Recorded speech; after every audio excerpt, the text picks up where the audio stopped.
За энэ нэгдүгээр хэмжих нэгж сая төгрөгөөр зөв үү? Энэ байгаа тоо.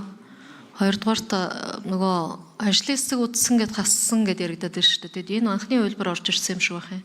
Ямар ажлын хэсэг гарч үзээд ямар дүн хасаад одоо орж ирээд байгаа нь юм бол. Хэмжих нэгж чинь зөв үү?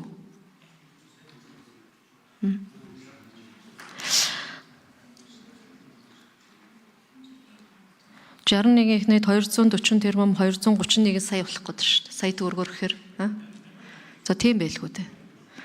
Чи сая төгрөг гэхээр би одоо бүр 61-ийн эхний эдийн зөрүү үсээд байна л гэж хараад байна л да. Тэг үндэсний аудитын газрын төсөв шүү дээ.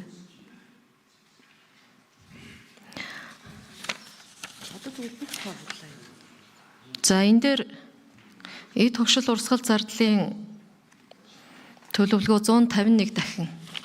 За сая гадаад томилтыг асуучлаа. Дээр нь бараа үйлчилгээний бусад зардал 10 дахин. Барилга агуулмж 23 дахин. За би 10-аас дээш дахин нэмэгдсэний асууя. Дахин зардал нэмэгдэжээ. Яагаад вэ? Энд дэр нэг тайлбар өгөөч. Тэгээ саяны миний нөгөө ажлын хэсгийн талаар усны тодорхой тайлбар өгөөч. Тэгээ би нэмж тодруулъя. 4 номер 5 номер хариулъя. За өрийн төвийн гишүүний асуултанд хариулъя. Үндэсний аудитын газар бонд хорол.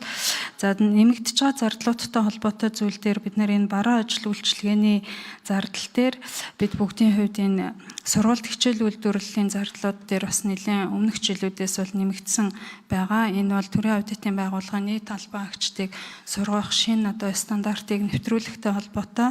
За мэдээлэл технологийн үйлчилгээтэй холбоотой ажлууд бол нэмэгдсэн холбогдох баримт мэдээллүүдийг бол оруулсан байгаа. За сүүлийн жилүүдэд хөрөнгө оруулалт дээр огт одоо мөнгө тавигдаагүйтэй холбоотой бид нарт засвар үйлчилгээ, за тавилга эд тогшилтой холбоотой олон жилийн одоо хуримтлагдсан зүйлүүд байгаа учраас энэ жил дээр бол төлөвлөж оруулж ирсэн байгаа. За гадаад томилтын асуудлыг түрүүн хэлсэн өөр юу вэ?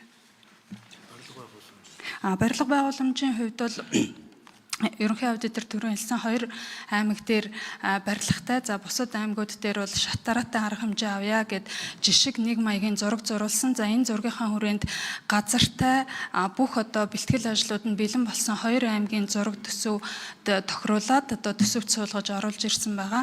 За ажлын хэсэг гэдэг дээр бол төсвийн байнгын хорооны ажлын албатай энэ зардлын асуудлууд нэлээд өссөн байгаа учраас урьдчилсан мэдээлэл өгөөч гэд тэгээд энэ дээр бол тайлбар мэдээллүүд өгсөн. За ерөнхий аудиторын хувьд бол энд одоо гишүүдийг мэдээлэлээр хангах гэж байгаа учраас төсвийн байнгын хорооныхондоо энэ тоног төхөөрөмжтэй барилга байгууламжтай холбоотой асуудлуудыг одоо нэг бүрчлэн мэдээлэл танилцуулга хийсэн. За улсын их хурлын дээр одоо хэлэлцэхэд би улсын төсвийн хүндрэл байдлаас шалтгаалаад хөрөнгө оруулалтын асуудлуудыг бол одоо дэвчиж болох зардал юм а гэж үзсэн. За дээрэс нь энэ манай байгууллагт эх жилийн одоо өндөр насны гавьяаныхаа амралтанд гарах 19 албан агч байгаа. За энэ дээр нийт одоо нэг удаагийн буцалтгүй тусламж дээр 2 тэрбум төгрөг байна. За энийг бол одоо 50% авч үзэх бололцоотой.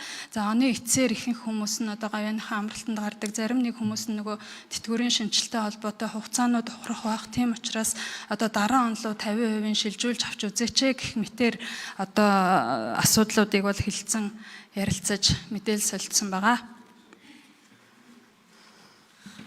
Өрийн төвийн гишүүн. Энэ ер нь ямар зарчмаар ингэж яваад байгаа юм болоо банк орны дарга. Энэ зарчмын зөрүүтэй санал төсвийн банк ор гэж орж ирээд байна шүү дээ. Одоо энэ дээр зарчмын зөрүүтэй саналаар санал хурлах гэдэг шиг юм тийм үү? Тэгээ энэ дээр гишүүд ажиллаагүй маань ажлын алба ажиллаад ингэ оруулаад ирж байгаа юм уу? Ажлын алба зарчмын зөрүүтэй санал гаргадаг юм дэгтэй юм уу? Эсвэл би мэдэхгүй байна уу? Гэхдээ би гайхаад байна л да. Энэ материал чинь одоо бид нар хэлэлцэхэд энэ зарчмын зөрүүтэй саналыг сайн л авч шүү дээ. Эдрийн нэрийг барьж гаргав. Тэгээ төсвийн банкын ороо гэж гараад байна шүү дээ. Яагаад ингэж харж байгаа? Тэрийг банкын ороо нэгдүгürt дөрвөн журмынхаа нүрээр тодруулж өгмөр байна. Хоёрдугаарт мэдээлэл технологийн үйлчилгээ гэдэг тэр мэдээлэл технологийн үйлчилгээ чинь бараа ажил үйлчилгээний бусад зардлаас тустай байгаа байхгүй юу? Тэгээд тэр бараа ажил үйлчилгээний зардлын өсөлт нь мэдээлэл технологиг яриад хэрэггүй л дээ. Зардлын ангиллыг би харж байна. Гуравдугаарт бүх байгууллага, бүх аймагуд төрийн аудитын байгууллага тустай байртай байна гэж ойлгож ярьж болохгүй. Би 1 минутаа нэмээд авчдаг. За 1 минут нэмээд өгөөрэй.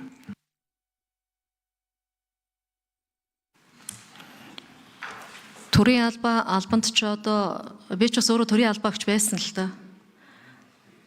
Тэгэн чин төрийн албаа аль болох нэгтгээд байр саваа ашиглаад төрийн захиргааны байгууллагууд чинь нэгдор байх зарчмын урсгал зардлын хүртэл бодвол явдаг шүү дээ. Тэгээ одоо хэрвээ ингээд бүгд байртаа болоод ороод ирэх юм бол танаа урсгал зардалч юу дийлдэхгүй болох юм шүү. Тэгээ энэ бодлого чинь нэгдүгээр зөв юм уу? Бүх газрууд байртаа болно гэдэг бодлого чинь. За энэ бүр замраагүй юм өсөлтөө юмнуудаа эргэж үзэх хэрэгтэй байх. За яг би гадаад томилтыг ойлгож байна.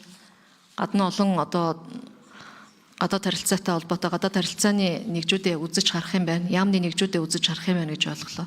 Надад бараа үйлчлэгээний энэ бусад зардал, дээр нь энэ барилга байгууламж, энэ зочны зардал 3 дахин өссөн. Энэ тогшил 151 дахин өссөн. Ер нь ойлгохдохгүй байна. Тэгээ энэ дээр дахиж үзэх шаардлагатай байх гэж бодож байна. Нөгөө талдаа үндэсний аудитын ийм бас алдаатай орж ирж байна.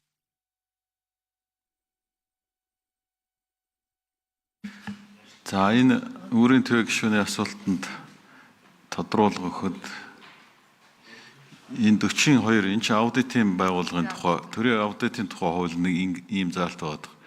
Монгол Улсын ерөнхий аудитор төрийн аудитын байгууллагын үйл ажиллагааны бол хөрөнгө оруулалтын төсвийг төлөвлөө улсын хурлын төсвийн байнгын ороонд хянуулахаар хургуулна гэж. За үүний дагуу манай байнгын хорооны ажлын алба зөвлөхөд хянсан төсвийг нь хуульд нийцж байгаа эсэх талаар нь хянсан. За дараа нь ийм заалтгаа Монгол Улсын ерөнхий аудитор улсын хурлын төсвийн байнгын ороогоор хянагдсан төрийн аудитын байгууллагын төсвийн төслийн эцсийн хувилбарыг улсын төсөвт нэвтгүүлэхээр санхүү төсвийн асуудал эрхэлсэн төрийн захиргааны төв байгууллагад хууль заасны дагуу хургуулна. За дараа нь 44-т засгийн газар төрийн аудитын байгууллагын төсвийн төслийг бууруулахгүйгээр улсын төсвийн төсөлд тусгаж улсын хурд өргөн мэдүүлнэ гэж сангийн яамыг хэлчихэж байгаа. Тэгээд үүний дагуу байнгын хорооноос хянаад тэгээд өмнөх урьд та бүхэнд мэдээлэл өгөх зорилгоор одоо санал бэлдэж тараасан байгаа. Гишүүдээс ямар нэгэн зарчмын зөрүүтэй санал ирээгүй. Бид өмнө нь одоо гишүүдэд зарчмын зөрүүтэй саналаа өгөөрэй гэд мэдээлэл хургуулсан. Гишүүдээс бол ирээгүй. Төсвийн байнгын хорооноос бол бас аудитын байгууллагынхантай уулзч тэгээд тодорхой хасах саналуудыг одоо бэлдэж та бүхэнд тарааж өгсөн байгаа. Тэгээ энэ дандаа л одоо хууль нийцсэн эсхийн хянсан тухайлбал тэр хөрөнгө оруулалтын барилга байшин өнөө төсвийн хууль заасан зураг төсөв одоо тэр юмнууд нь байна уугүй юу гэл одоо тэр дагуу үзэл хариу яасан мэдээлэл гаргасан юм байна. За 4 номер. За өөрийн төгш тодруулъя. Төрийн аудитын хуулиар төсвийн байнгын хороонд ирүүлж хянуулна гэж байгаа шүү дээ. Төсвийн байнгын хороо гэдэг бол гишүүдээс бүрддэг байх гэж бодох юм. Тэгээ би энд бол ажлын хэсэг гараад ажлын хэсэг ажиллах болов уу гэж бодож байсан. Тэгээ ажлын хэсгийн зарчмын зөрүүтэй санал юм болов уу гэсэн ойлголттой би яваад исэн юм л да. Тэгээ яг зарчмын зөрүүтэй санал бол одоо орж ирж байна л да. Бидэнд энэ материалууд ирсэн. Цонхоор ирсэн. Зарчмын зөрүүтэй санал ороод ирэхээр нь ажлын хэсгийн санал юм болов уу гэж бодож байна. Тэгээ бид нар ч одоо гишүүдийн гаргаагүй зарчмын зөрүүтэй саналыг хураах нь зөв юм уу? Их хурлын чуулганы хуралдааны дэгийн тухай хуулиараа зарчмын зөрүүтэй санал гаргах эрх нь хэнд байна?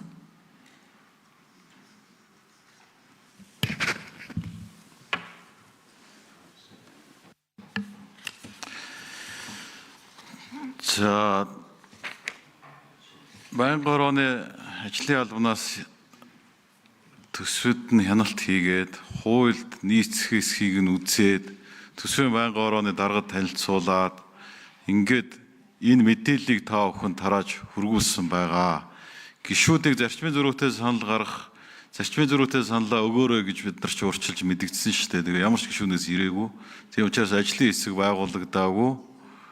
Ингээ байнгын хорооноос санал бэлдээ та бүхэн тарааж өгсөн байна. За 4 номер. Магнесрын дарга.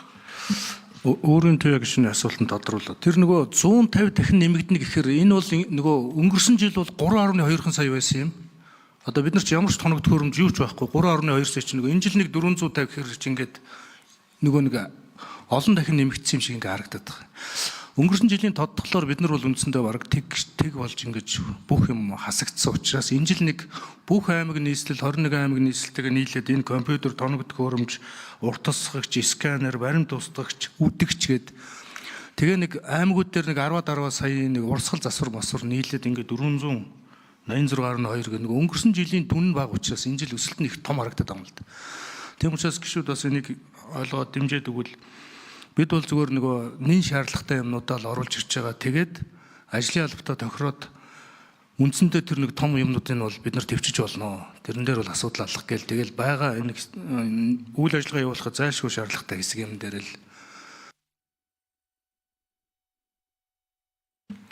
За мөнх хөлсөлгөш асуулт асууна.